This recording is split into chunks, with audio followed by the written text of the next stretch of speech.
We worked with a group of young people, approximately 60, slightly fluctuating, group of young people from a school in Tower Hamlets. We basically engaged in a conversation over about 6 months with them relating to 8 sitters from Tower Hamlets that are part of the permanent National Portrait Gallery collection.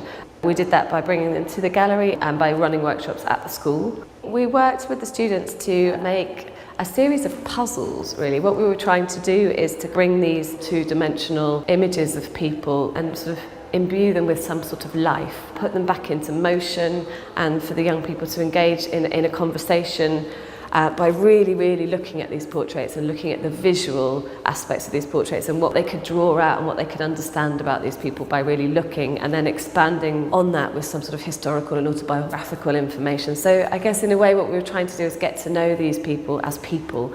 When you're 15, it's quite an interesting question. You know, where do you see yourself? What kind of person do you want to be? What kind of profession do you want to get into? Or what kind of character are you? I think what was interesting is when we started to look at the patterns and the colours and the textures of a person, it was a sort of abstract way and a non-direct way for people to really think about their personality. You know, am I soft around the edges, or am I quite hard? Or am I wiggly, or am I a zigzag? I think these kind of playful visual ways worked quite well.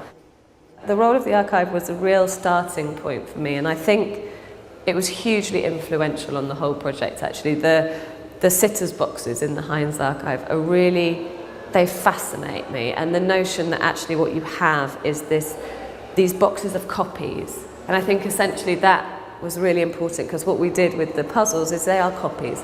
They're copies of the original images, they're copies of the work, of the students' work. In the sitters' boxes you have all these different portraits, some in the collection, some not, and all these different perceptions of someone. In a way, what we've managed to do with the puzzles is also expand on these people, but in a different way.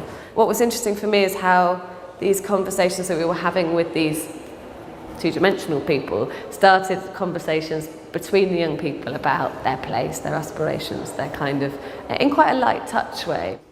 What emerged was the puzzles, and that was the kind of, there were the tools to then continue the conversation and to bring those puzzles back to the young people so that they could rearrange and re-articulate them to have their own visual conversation with perhaps an audience or their peers.